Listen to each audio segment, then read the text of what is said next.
Hi everyone, thank you ever so much for joining us today for our second interactive session in our series all about well-being, inclusion and neurodiversity in the workplace. Our title for today is pretty self-explanatory: how to improve employee well-being and inclusion in the workplace. But we're hoping that the result of today will in contrast be far more powerful. So what can you expect from today in order for us to all answer that question? Well, in order to devise some ways of answering our title, we think it will be really important to cover the following. What is well-being? How is well-being effective? And what does true inclusion look like? We will be tackling those questions first of all in order to answer our overarching question, as although the latter might be very clear, the scope of what it consists of is extremely broad, given the presence of terms such as well-being and inclusion. However, we are in fact going to open it up even further by making sure that these issues are examined through a neurodiversity lens too, which means we'll be considering them for both people who have neurological differences, such as those with dyslexia, ADHD, autism, etc., and those who have not, who are known as neurotypical. But you might be thinking, well, that is okay because the title offsets that expansion by restraining its sphere of influence solely within the workplace. However, I think we can all safely agree that what a workspace is defined as has certainly changed. And now more than ever, employers should be seeking to support their staff in any way possible, wherever they might be. With all of that in mind, it looks like we have in fact a lot on our plate today. And that is why I'm pleased to say I am joined by Caroline Turner of Creased Puddle, who are credited in putting together an excellent publication recently entitled Empowering Neurodiversity in the Workplace During COVID-19, and Rachel Morgan Trimmer, a neurodiversity consultant, public speaker, and writer. Welcome both. How are you guys today? All good, Russ. Yeah, brilliant. Hi everyone. Yeah, I'm fine too. Hope you can hear me okay. Yeah, we can hear you both. That's great to have you both on board. And now I know that both of you have a lot of knowledge and first-hand experience on the topics, which we'll be discussing today.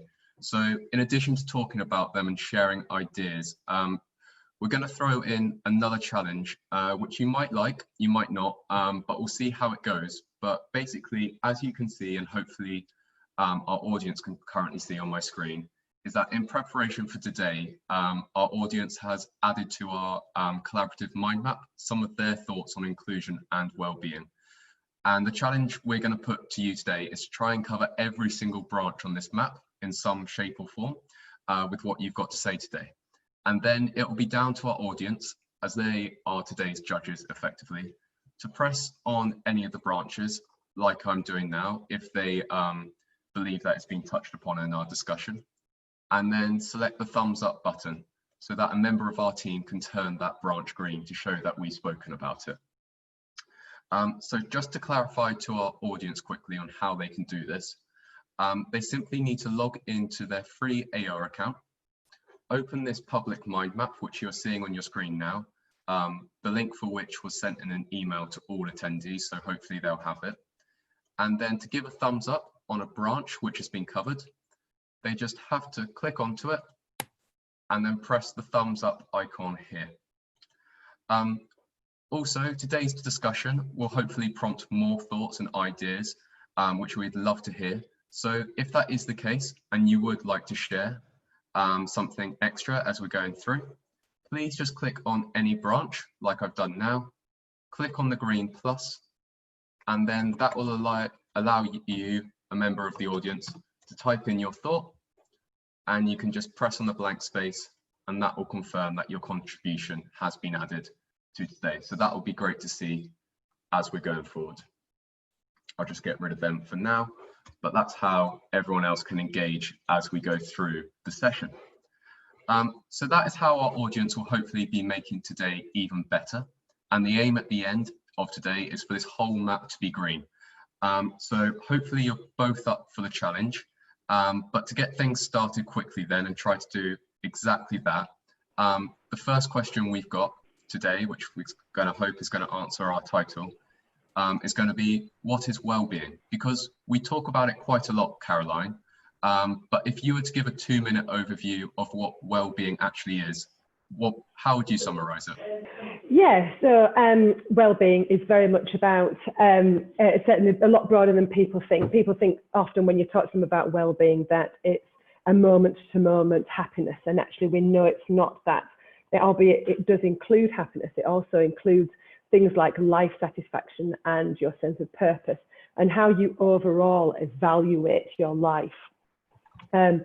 One thing that we need to do as neurodivergent individuals is to understand how we work and how we can engage with that process, particularly with evaluating. So a couple of things that I like to consider when I'm looking at neurodiversity and well-being, certainly, is how do we monitor our well-being? Because actually some of the more conventional tools that people use actually don't work for us. That actually, when we're looking at well-being in a workplace or a workspace, some of the neurotypical systems and processes and procedures that have been set up, we aren't engaging with, or we don't engage. So it's very important from a neurodivergent perspective that we understand how our brains work, what our triggers are, what our challenges are, and how to engage with increasing our overall happiness and in turn our well-being. In terms of inclusion and its impacts on well-being, there really is, and I know we're going to come on to speak about this a lot more in the webinar, but there really is, if we're trying to decipher what well-being means to us, there really is a conversation to sort of start to have at the beginning of any kind of decision in the workplace. So if we're looking at designing individual workspace and workplaces, then we need to make sure that we have neurodivergent individuals involved in that conversation from the word go. So we're not doing this to them, that actually neurodivergent people have an idea about how to look after their well-being, and they can bring that into the workplace and they feel comfortable enough to be able to do that. Is that okay, Ross? Yeah, that's brilliant. I think your last point at the end there as well, making sure that you talk to other people about well-being so they can have bring their own perspective on it, because it's different for every individual. That's really important when you're trying to think about what is well-being, because it's different to everyone. And I was just wondering, Rachel, if you've got anything to add about how you would describe well-being and explain it, maybe from a neurodiverse perspective as well. Yeah, well, I think both you and Caroline made some really good points there about it is something that's very individual, and I think Caroline touched on it as well, that well-being is something that's affected by both internal and external factors. So some internal factors might be to do with how you look after yourself, how you take care of yourself, trying to reduce stress. It might be to do with or going outside, or involved in work that's meaningful, and it can be things, relaxation activities that you feel are doing you good. But also well-being has to do with external factors as well, and it's up to all of us to try and influence those to encourage well-being throughout any organization. And I think that's where inclusion is really key, because you can choose what to put in your mouth, or when you go for a walk, or how you spend your evening, but you can't necessarily choose to be included. That's something that's relying on other people and another group. And I think inclusion it's important to everybody, isn't it? Everybody wants to be included. We're social creatures. We like to be involved. We like to be part of a group. And I think that one thing from a neurodiverse perspective that's really important to know is that it's extra important to us, because for a lot of us it's not been something that we're really used to, or that we've had a lot of.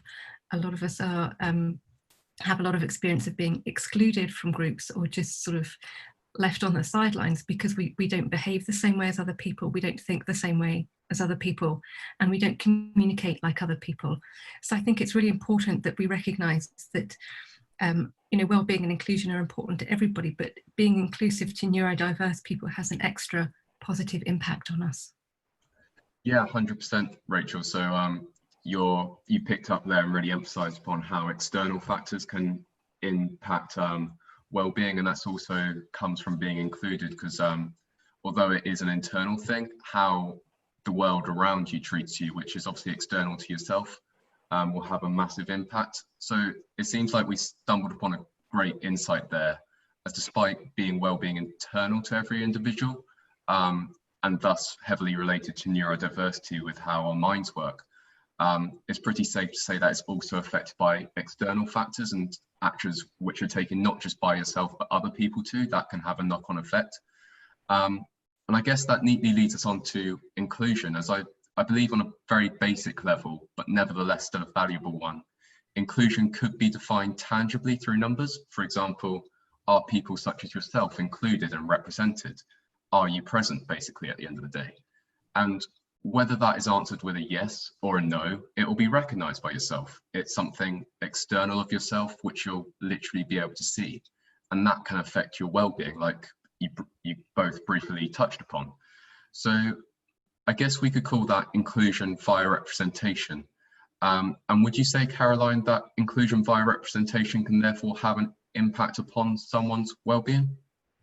Yeah, no, absolutely. It's interesting there, a couple of the points that you brought up about do you see yourself as being included and represented? We are represented in that we are in the workforces. If we take between 15 and 20% of workplaces, spaces, those individuals are neurodivergent. We're definitely out there, and we're definitely an untapped resource within those organisations. However, are we included?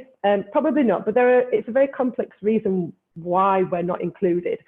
And some of it comes down to fear, it comes down to not knowing how to engage with neurodivergent staff. It comes down to not knowing what language to use. It comes down to not knowing how to start conversations, not knowing how to be and how to engage with people who are neurodivergent.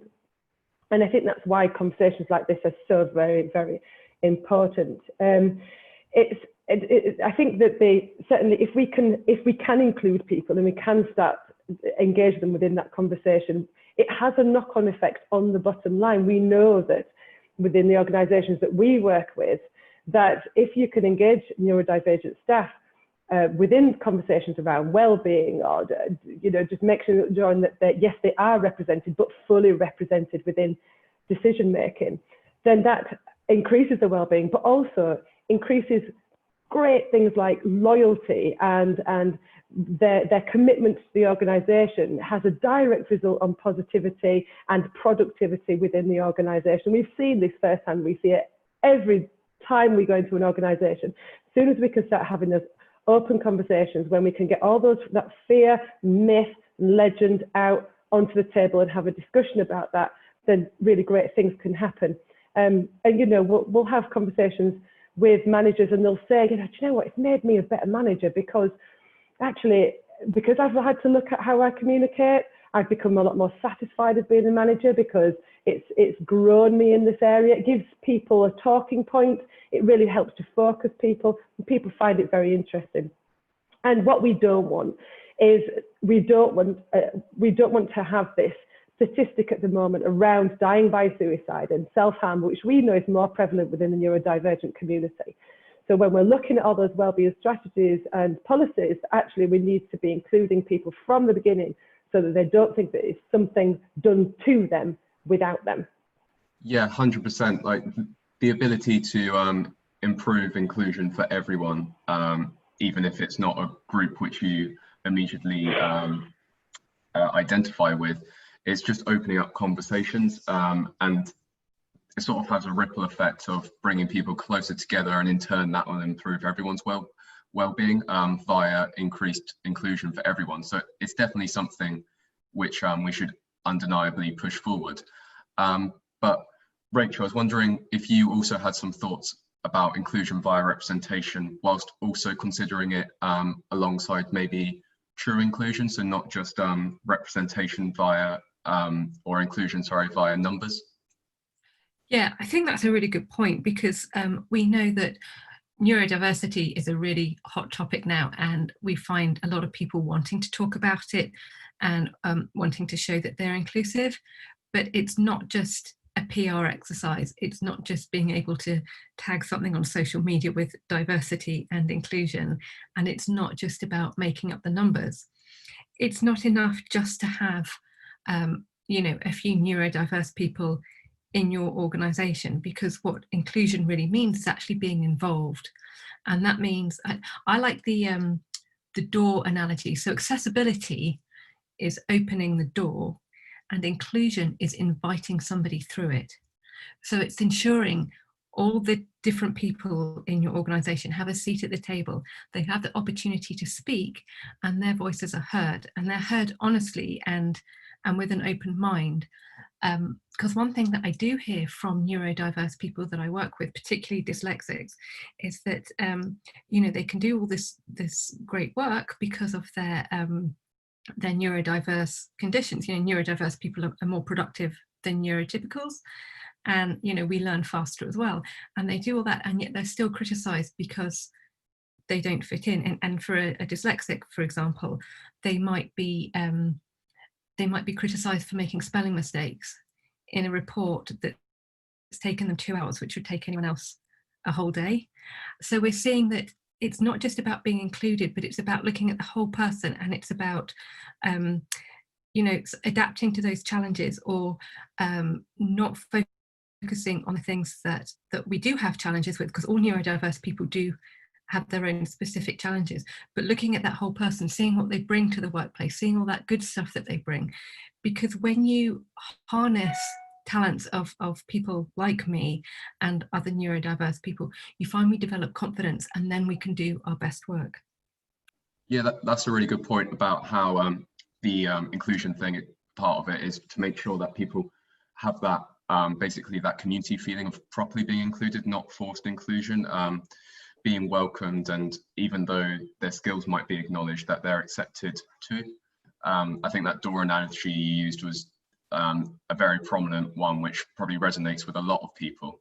So I guess, although inclusion via representation as an external factor is one thing which can potentially impact an individual's well-being positively if it is high, or negatively if it is low, it's probably it's definitely equally important to translate that into true inclusion, which we're basically, I think what you guys summarized there is it's formed by there being opportunities to, encouragement to, and the ability to actively participate and be involved, but also on a high level, which it doesn't seem forced, and people everywhere recognize your value, and you shouldn't even be thinking about it twice. So that's really left us with two ways to improve well-being via improving inclusion, through increasing numbers, and then importantly via true inclusion. But there are other ways too. And I think the latter inclusion method, I feel, needs more exploring, because we've coined it as a concept, but need to think about some of the ways of how it can actually be applied, because that's really important. In fact, I might actually say that it'd be more important, as not only does it create a true sense of inclusion. If we consider neurodiversity for a moment, you can't tell by looking at someone if they have dyslexia or ADHD, for example. So to an extent, it sort of nullifies inclusion by representation, unless it is openly disclosed. But again, that comes down to an individual. So I was wondering, Rachel, if you have any ideas about any actions which can be taken to make true inclusion a reality within work in order to support employee well-being. Yeah, well, I think one of the first things that we need to do is get neurodiverse people into the workplace. And I know some people have, some organisations do have specific neurodiversity hiring programs in which they actively seek to recruit, say, autistic people, for example, or more broadly, neurodiverse people. And even in organisations which don't have those programs, you can still adapt the hiring process to be more inclusive. So, for example, an application form is a bit of a nightmare for somebody with dyslexia. So, why not just request their CV? Or job interviews. A lot of neurodiverse people tell me that job interviews are really difficult for them, especially as we know about half of people with autism and ADHD have depression or anxiety as well. And it doesn't mean they can't do the interview. It just means they probably won't do very well. at it because they don't always understand what's being asked of them, or how they're supposed to behave, or sometimes their anxiety can mean that they don't perform at their best. I think we've all had that experience where we know we haven't performed at our best just because of nerves. So I think what some companies are doing now, and I think it's something that we can all look at, is to make those hiring practices more inclusive. And some people, for example, have done a placement instead of an interview. So you get the person in and work, you know, if it's possible, have them work on a specific project with you, so you can see their actual work rather than how they're performing in an interview. And there's so much anecdotal evidence where they've got someone in who's been, you know, rubbish in an interview, and yet they come in and they do a sterling job. And there was a case with Microsoft where they actually had an autism specific hiring project, and they brought the autistic people in, and they completed the work in a few weeks that was taking the neurotypical staff several months to do. And it just proved that, you know, by getting people in, you can get all these benefits from hiring neurodiverse people while being inclusive. And I think as well, one of the other things that's important is to have that open communication, that open attitude. So yes, we know these people can bring a lot of benefits to our workplace. We know they're not going to be a massive challenge, because that's another thing. People always think we're going to be a problem, and we aren't, because about almost 2/3 of adaptations that are made for neurodiverse people cost nothing at all. So we're not a big or expensive problem, and we can prove that we can bring these benefits to the workplace. So I think having that open attitude, that positive mindset about inclusion, and having open communication as well, just being able to ask somebody, you know, what do you need? What adaptations do you need? What's going to make this easier for you? How can we help you do your best work? Yeah, 100%. So I think that main point, or that first point that you picked up there, Rachel, talking about the actual hiring process, might not have been something which a lot of people thought needed to be assessed and revised. Seeing that some people actually did write it on our mind map today, so it seems like we're on the same thought process there, which is a good thing to know about. But nevertheless, I think it's something which needs to be emphasized more, because you're not going to be able to recruit neurodiverse talent in the first place, or you're going to be less likely to if your recruitment process isn't accessible to them. And that's just another way to basically put the first lay the first bricks, pretty much, to ensure that your workplace is going to be an inclusive environment for neurodivergent people to work in. But moving across to yourself now, Caroline, I was wondering what suggestions you would give companies when it comes to maybe regional adjustments, especially for those with neurological differences, to ensure that their employees are truly included, and maybe if there's any particular things which you can think of now that a lot of companies are having to remote work and people might be setting up their own working environments from home? Yeah, so this is my favourite question. Really great question. Really, this is we're very, very passionate about trying to find the answer to this. We don't have all the answers within the industry. This is as a concept, and as trying to introduce this as a neurodiversity specialist within organisations across the UK, it is a challenge, and sometimes we don't have all the answers. But where we are seeing success, and where we are seeing success based on evidence in the following areas. So the first of all, I think the one thing I would always advocate for is to have that workspace assessment. So this may be the environment in which you work in, the way that you access tasks within that environment, and that will depict the level of ability or disability that you have within that task in that environment. And that's the equation that we apply when we do these workspace assessments. And that can be where you work, or it can be where you're engaging with your customers as well. And the reason that we advocate for this standalone workplace assessment is that everybody is different, and only through, and we've never ever had a scenario where we've gone in to support an individual and that workplace assessment has been the same.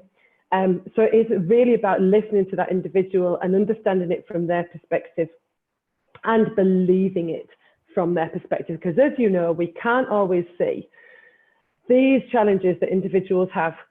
So it is about understanding and then believing that for them, this is real, and this is real every day, day in, day out, and to get on board with that.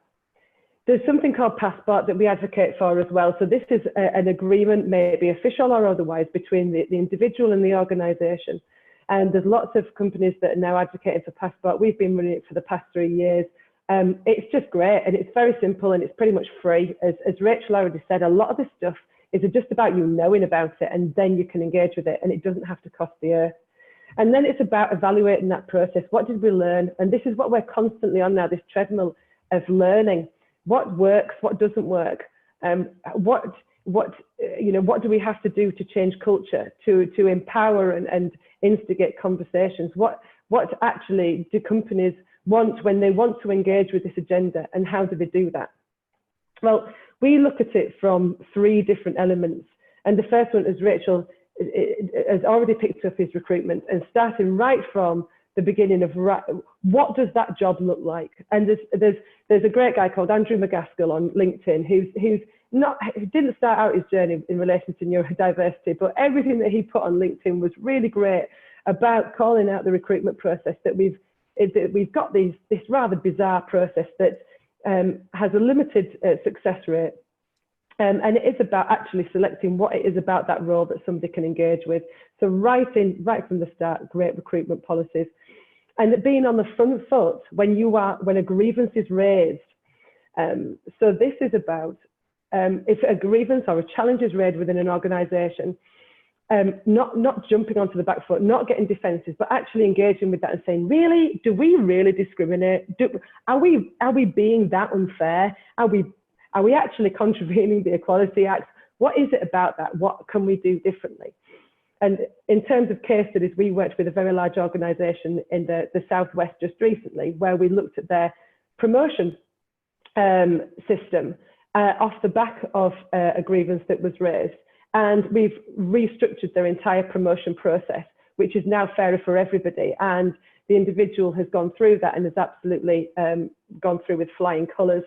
And we're hoping to roll that out as a case study throughout the UK later on this year.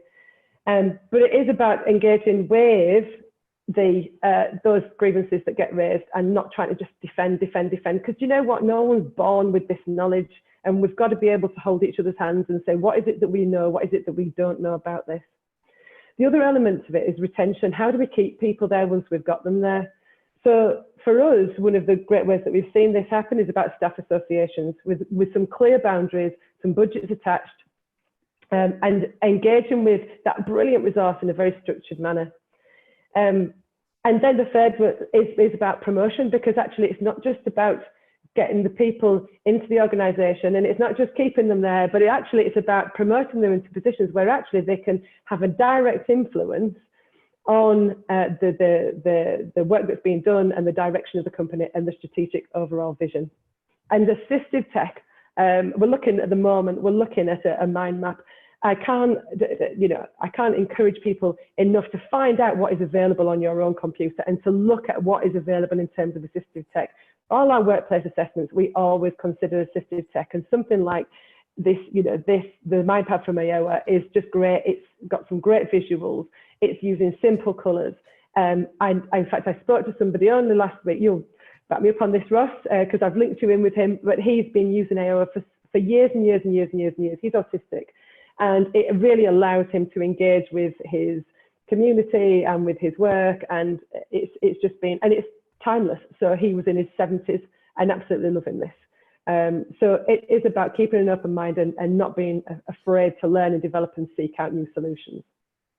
Yeah, I think what you picked up on there, Caroline, about at the end saying you need to keep an open mind, because like you mentioned earlier, this isn't, it might not be something which people are very aware of, but it is something which is very real and people experience every day, day in, day out. And as we've learned more about neurodiversity and inclusion, we've realized that there are fairer ways to make sure that everyone can be included.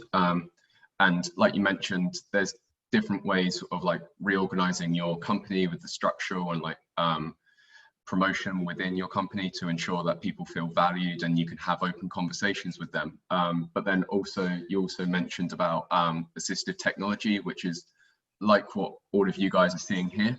You just used that example of that man that you sent over to us a few days ago who's been enjoying using Ayoa. And whilst it is a piece of assistive technology, it's not just for people with neurological differences. It's there for everyone to be included. So it doesn't matter if you're working in the office or if you're working remotely. It's just a way to ensure that everyone can work together to the best of their ability.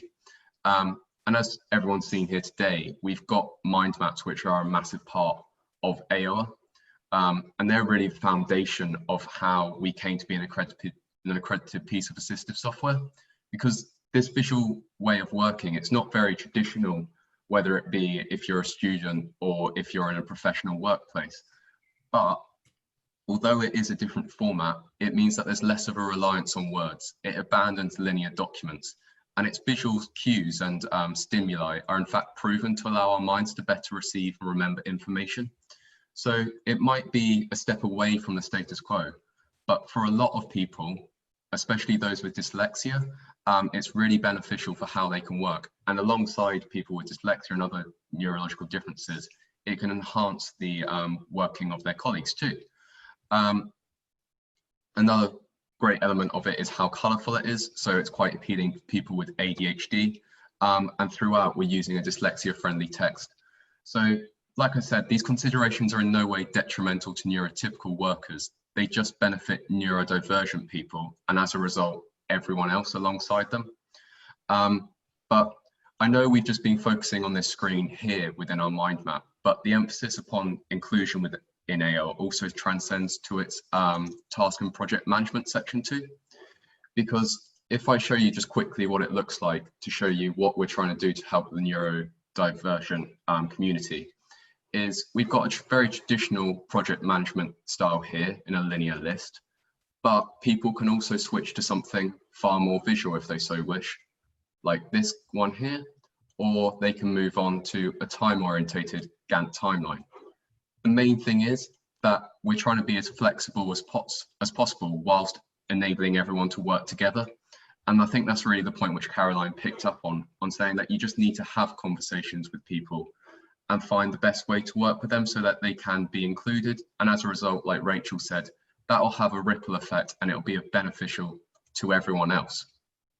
Now, those features which I just showed you within Ayoa, they enable teams to be more neuro-inclusive and as a result benefit employee well-being.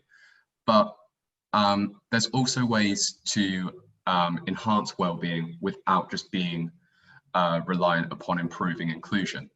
So within Ayoa, we also seek to do that. And a main way to which we've put in some development work to ensure that people can improve their own well-being is that there's ways for people to combat stress, for example. So there's multiple different ways to improve your time management skills via reminders, for example, to reduce stress. You can also help our employees if they're feeling lonely, because on the left here, we've got the Ayoa chat. So at a click of a button, you can have a group chat, send emojis, share any sort of file.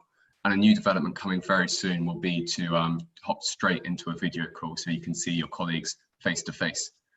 And the latest development, which we have put in, which is all about aiding well-being, is called Team Pulse, which is here. It's all about praise, achievement, and expectations. So each day, employees are encouraged to share what their daily goals are, like these pretend employees that I've got here have done so.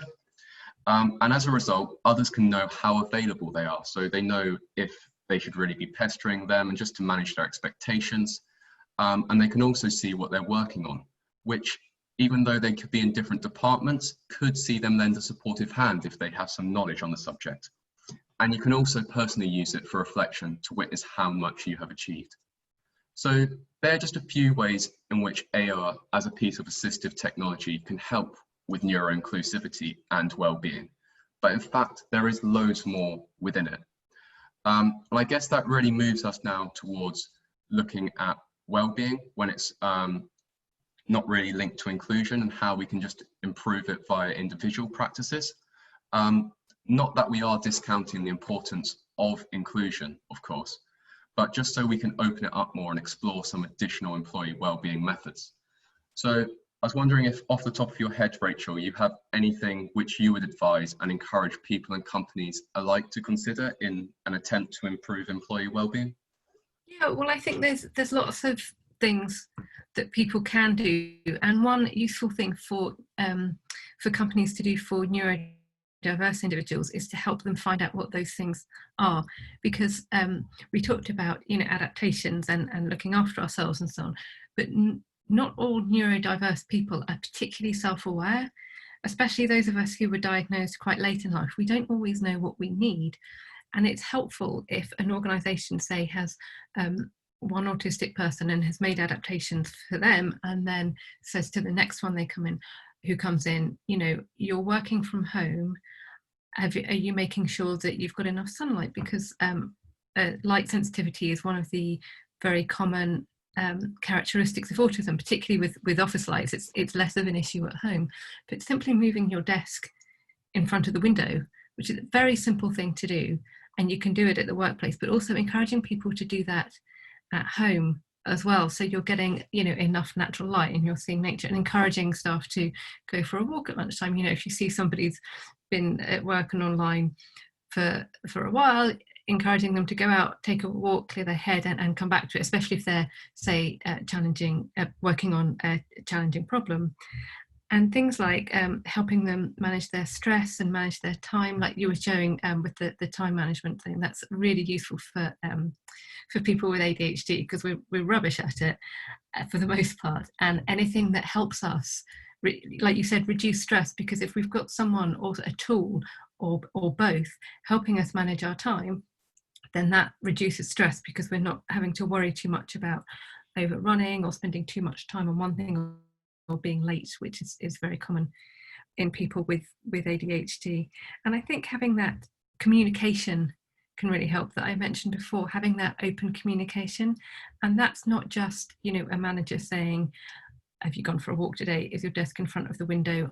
Make sure you drink enough, or whatever, or, you know, what can we do to help you manage your stress, or help you with your well-being? But I think that communication goes a bit further and involves connection with colleagues, because something I've heard from a lot of my clients and companies that I work with, one of the issues that they have is that there's not that connection that we used to have. And you showed it with your chat thing on Ayoa, that you're going to have the opportunity soon to have a video call. And I think even if it's quite minor, that just checking in with the colleagues, doesn't have to be your manager, anyone in your workplace, that is so important. And I think we really underestimate that. And I think it's been something that this experience with lockdown and working from home has really highlighted. That connection with our colleagues is really, really important. And you don't have to talk about any work problems that you're having, or any stress that you might be having, although that's an option. It's just having that connection, just being able to check in. Yeah, 100%. So like talking to people is very underestimated of how big a difference it can have on your day. You touched upon it again, how the Ayoa chat is there, and soon the ability to be able to actually see people face to face by a video call. Obviously, everyone within our company uses Ayoa, and the Ayoa chat wasn't a massive tool because we were in a small office and everyone could get up and talk. But ever since we've been remote working for at least 2 months now, it's really taken off, something which you no doubt wouldn't go a day without. So being able to talk to people, although it seems like a trivial thing, it's definitely something which can make a massive difference. And I was wondering, Caroline, if you've got any extra advice or reasonable adjustments for individuals and companies to support well-being just by itself? Yeah, no, absolutely. Again, I could go on about this for pretty much days, but I won't. Just as a shortcut for that conversation, you mentioned the C19, which actually Rachel was part of the Neuroteam C19 publication that we did. Within there, there's the environment section, which talks about having a good clear out, trying to work work with noise in the background. So there's an app called Noisely that helps put noise in the background, so to stop sharp noises and to help with concentration. The use of headphones and earplugs, opening a window, wear what's comfortable, breathing in, being patient, get outside, blah, blah, blah, blah, blah. If you can get access to that document, it's a really, really good, useful tool in terms of helping you to access an environment and increase that well-being. But just kind of going on sort of a slight tangent and making it sort of more specific, I suppose. It is about being kind to yourself. And do you know what? I've struggled with so many times with what that actually means, being kind to yourself. Does it mean, say, you can give yourself a day off and go lie in bed? I don't know.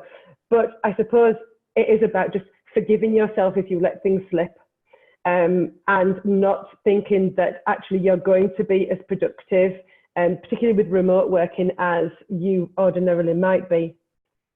And somehow within the conversation that you're having about your own performance and your own productivity during the day, with all the external environmental factors that happen with kids and time pressures and work demands, is finding a way that suits you to be able to communicate your needs to your line manager.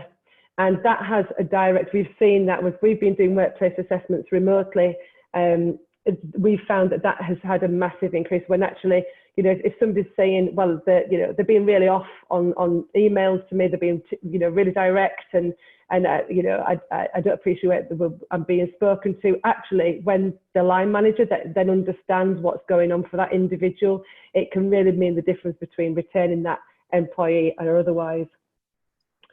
Particularly for those people who are ADHD, sorry to take a neurodiversity slant on this, but mindfulness, and I know that benefits everybody, but I have permanently a sticker on my desk that says stop, breathe, reflect, react. And it's been a bit of a godsend to me over the weeks and months that I've had that stuck there when I felt the impulsivity. I'm ADHD, so I felt my impulsivity and felt the need to react immediately, and it's just kind of saved me from that. So that's my sticky note that I have on the front there. And don't be afraid to open your mind to other ways of monitoring and looking after your well-being. So, for example, for me, I've never used ADHD medication, but you know what? During lockdown, I've phoned the psychiatrist and said, let's have a conversation. I think we might need a chat. So now I'm on ADHD medication, and it has been, for me, amazing. I'm thoroughly enjoying the process. I'm loving the effects that it's having. It's not for everybody, I understand that, but for me, it's been a bit of a godsend. And also about, we need to talk about stimming, and I know I've only got sort of 30 seconds left to be able to do that, but we all stim, so we all have these repetitive self-stimulating behaviours, but particularly if you're neurodivergent, it is in workplaces about making sure that that's actually socially acceptable, to judder a leg, or to squeeze a stress ball, or to twang an elastic band, or to chew chewing gum, or whatever it is that's your stim, and that you need to be able to emotionally regulate yourself, that is part of the conversation and can massively increase your own well-being. Here at Creased Puddle, all my staff work flexibly. Nobody works, they work the hours that they need to do the job that they need to do. We're all neurodivergent. And we all talk about stimming and our social diet, how much interaction that we need. And we communicate that in a really open way. And it's so liberating because you know that you're absolutely bringing your authentic self to work. But again, practical things like having access to coaching, you know, checking out, you know, what you're thinking, what you're doing with a colleague, having a buddy there to sort of say, you know, am I on the right lines with this? Can we just have a chat to make sure that I'm reading this properly? And I don't mean in a literal sense, but sometimes, particularly with my autistic staff, it is about bouncing an idea off somebody to see whether or not they've read a situation correctly. And agreeing, again, we've said that communicate words like way too many times, it was death by communication, but agreeing those methods of communication and what does that actually look like. So yeah, told you I could talk forever about that, but I hope that's okay, Ross. Yeah, that was brilliant.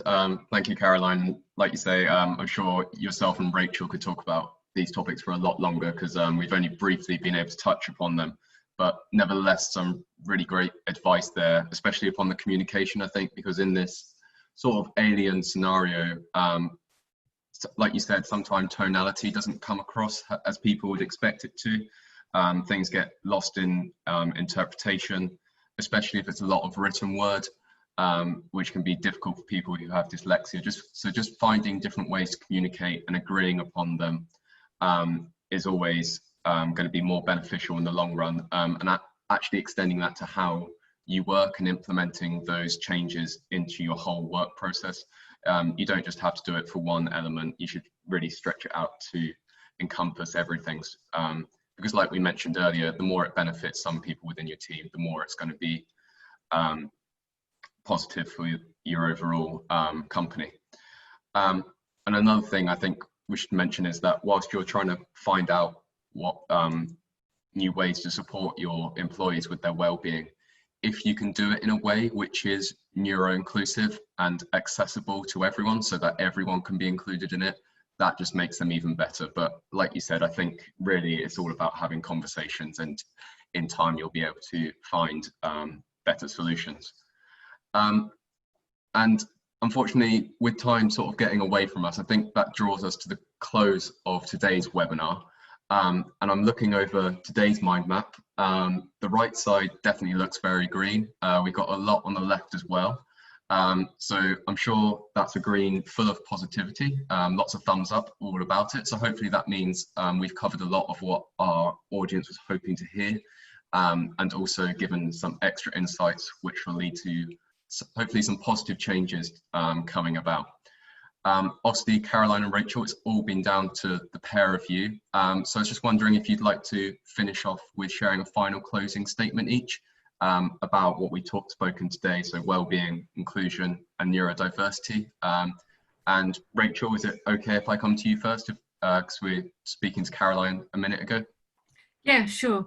I would like to leave you with one of my favourite things to say about inclusion and accessibility, because people talk about accessibility a lot, which is very important. But I like to tell people that inclusion is accessibility with bells on. Yeah, that's a fantastic one. Like, it's important to take it that extra step further. It's all about making sure that people are properly included in that true inclusion like we talked about earlier. So hopefully that's a great visual way to say it, and that will stick with people long after today. And Caroline, have you got a closing statement which you'd like to share with everyone? Yeah, I just think that we've got to just break down these conversations that are fearful ones. And it's touching on the Black Lives Matter movement at the moment as well, isn't it? About unpicking and unpacking all of our misconceptions and all of our myths and all of our biases around those individuals who are different to us. And it's about taking those lessons that we can learn from that movement and applying them to our community and to the challenges that we're having with discussing and embedding neurodiversity within organisations. And I think that wouldn't be a hard conversation to start, but it might be a bit brutal and along the way. But if we're going to take this to where it needs to go, then it is about having quite brutal and raw conversations about those preconceptions. Yeah, 100%. So more we talk, the more we learn, and then it can change perceptions which are often wrong, but everyone can learn from each other, and it's just sharing knowledge, which hopefully today was a first step towards that. Obviously, I'm sure a lot of people today are already having those conversations, but just encouragement really to keep it going and recognize the values and the value of what change can come about because of it. So thank you for everyone who has joined us today. Hope it was a good listen for you, and that some of what we covered struck a chord and sparked some inspiration. Also, thank you very much for everyone who participated with the interactive element. Hopefully it's a little bit different from your usual webinar and you enjoyed interacting via those means. If you'd like to join us next week, we do have one more final interactive session, although we are bound to be doing more in the future upon neurodiversity and wellbeing, and creating more content around it. Next week will be about the UK government's Access to Work scheme and how it can support both individuals and companies when it comes to ensuring that disabled people can properly work and contribute to their fullest capacity. But until then, I guess we'll move across to the Q&A section now. If you've got any questions, please do drop them into the Zoom section of the Q&A, which I'm sure you're all very familiar with using Zoom and how that works now. You've probably got quite a few questions for Rachel and Caroline with their expertise, so I'll just have a quick look through them now to see if we've got any. Someone was asking for the name of your COVID-19 report, Caroline, if you could just repeat that for them maybe. Yeah, so it's, I think you've got a copy of it, haven't you, Ross? But it's Neuroteam C19. If anybody wants a copy, if you want to email us through to hello@creasedpuddle.co.uk, then I'll ensure that somebody sends that on to you. So it's hello@creasedpuddle.co.uk, and it's the Neuroteam C19. We are looking at putting together another returning to work post-COVID publication within the next couple of weeks. We've been asked for it by a couple of clients. So if anybody wants to get that when it comes out, then please, again, just email us and we'll send that directly to you. Great. Yeah, probably in the follow-up email to this, we'll put a link in again for anyone. But like Caroline said, if you want to get in contact directly, she can also pass it on to you. Just having a look at the other questions that we've got. Someone's talking about overlapping disability when you might have ADHD and dyspraxia. Just wondering if either of you guys have got some insights into that and how it might affect people in different ways. Yeah, I can say that. I presume that it means ADHD and dyspraxia. We know that that neurodiversity is a lot more messier than people originally think, that actually we don't have siloed neurological conditions, in that, you know, autistic people are like this and ADHD people are like that and dyslexic people are like that. We know that, yes, there are common characteristics for each individual condition, and that's how they would get recognised and diagnosed. However, there's a lot of commonality and comorbidity in relation to the characteristics of neurological conditions. And there, without doubt, there's, you know, commonality between ADHD and dyspraxia, and yeah, very, very common for that to come across that. Yeah, that's definitely the case. So the last one we've got, it's not really a question, but someone's talking about how a lot of KPIs within companies are unfortunately still not really matching up or considering neurodivergent individuals, and how the work which they produce might be of different quality. Unfortunately, that's still not really considered.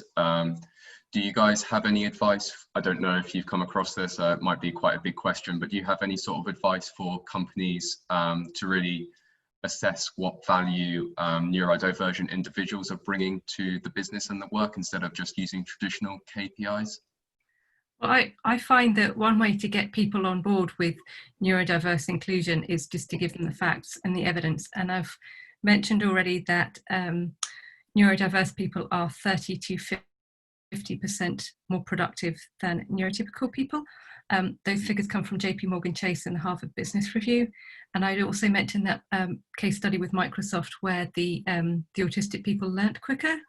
There's also the case that the Boston Consultancy Group found that diverse workplaces are they have 19% higher revenue than non-diverse ones. We also know that 2/3 of millennial job seekers are looking for inclusive workplaces, so you're attracting more high quality staff by being inclusive. And there's a lot of evidence that inclusive workplaces enhance performance. And when I say performance, we're talking about things like good leadership, collaboration and innovation.